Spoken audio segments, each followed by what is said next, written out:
Это обзор чрезвычайных происшествий в студии Александр Хавренко. Сотрудникам уголовного розыска в Ленском районе путем личного сыска выявлены незаконные действия 25-летнего уроженца Мирнинского района в отношении инвалида первой группы.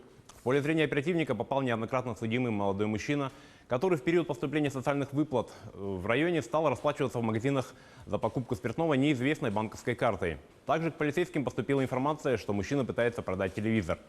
Однако никаких заявлений в полицию о краже бытовой техники в этот период не поступало. В ходе оперативно-розыскных мероприятий установлено, что злоумышленник вошел в доверие к пожилому жителю Ленска, инвалиду первой группы. Выяснилось, что он представлял интересы инвалида в банке, в котором была оформлена банковская карта, на которую поступала социальная пенсия. При этом злоумышленник подключил услугу СМС-оповещения о поступлении денежных средств на личный номер телефона. Таким образом, он всегда знал обо всех поступлениях денежных средств на счет инвалида и под различными предлогами оказания помощи стал пользоваться картой в личных целях. Стало также известно, что телевизор, который предлагал злоумышленник различным гражданам, также принадлежит пожилому человеку. Технику он похитил под видом обмена на более выгодную и новую. Возбуждены уголовные дела по статьям кража и мошенничество. В настоящее время подозреваемый водворен в изолятор временного содержания. В Якутском городском суде состоялось заседание по избранию меры пресечения для Веры Винокуровой, которую обвиняют в мошенничестве. На днях Винокурова была задержана оперативниками полиции. Женщина подозревается в мошенничестве с причинением крупного ущерба. Она вводила в заблуждение граждан, представляясь сотрудником городской администрации, имеющей обширные связи и возможности.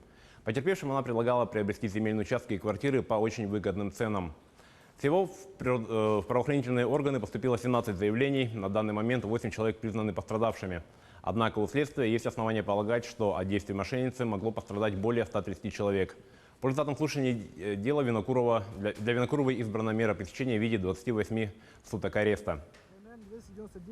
Потерпевшие считают, что наказание должно быть обязательно. И, конечно же, мы считаем, что потерпевшие, если будут находиться на свободе, она будет оказывать давление и на свидетелей, и на потерпевших. И, соответственно, доводы о том, что, значит, у нее здоровье плохое и так далее, да, оно состояние здоровья ей позволяло на протяжении многих лет, значит, продолжать, то есть обманывать осознанно. 21 января 2020 года около 23 часов в следственные органы Республиканского следкома поступило сообщение о массовом отравлении работников и учащихся Чурапчинской республиканской спортивной средней школы-интерната Олимпийского резерва имени Дмитрия Коркина.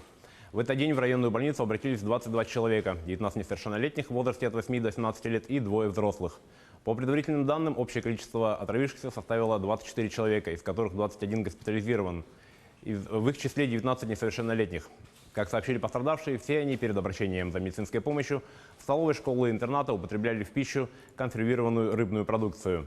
По данному факту возбуждены уголовное дело по статье «Оказание услуг, не отвечающие требованиям безопасности жизни и здоровья потребителей».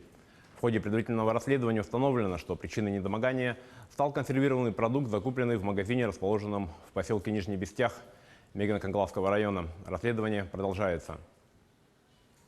В дежурную часть алданской полиции поступило сообщение, что на базе одного из производственных объектов слышны выстрелы. На место происшествия незамедлительно были направлены экипажи группы задержания вневедомственной охраны и ГИБДД по Алданскому району.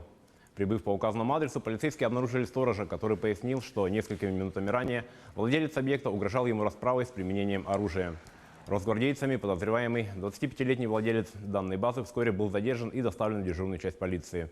В присутствии понятых у него изъято незарегистрированное охотничье ружье марки ИЖ-18М. Установлено, что владелец базы начал угрожать сторожу применением оружия после затяжного конфликта на почве невыполнения им должностных обязанностей. По данному факту проводится проверка. К российским новостям. Около 300 рыбаков унесло на льдине в море возле берегов Сахалина. Подробности расскажет Никита Конев.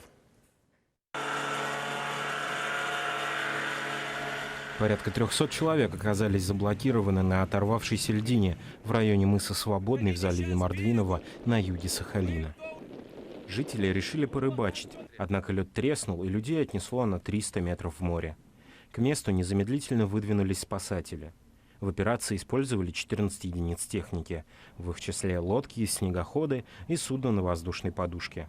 Большинство рыбаков ждали спасателей, однако некоторых столь незначительный инцидент, как дрейф в море, не испугал, и они продолжили заниматься любимым делом. По данным пресс-службы местного МЧС, сейчас все люди находятся в безопасности. Пострадавших среди них нет. Всего было эвакуировано около 250 человек. Остальные смогли добраться до земли самостоятельно. На этом наш выпуск подошел к концу. О чрезвычайных происшествиях в мире, стране и республике мы расскажем в следующих выпусках новостей.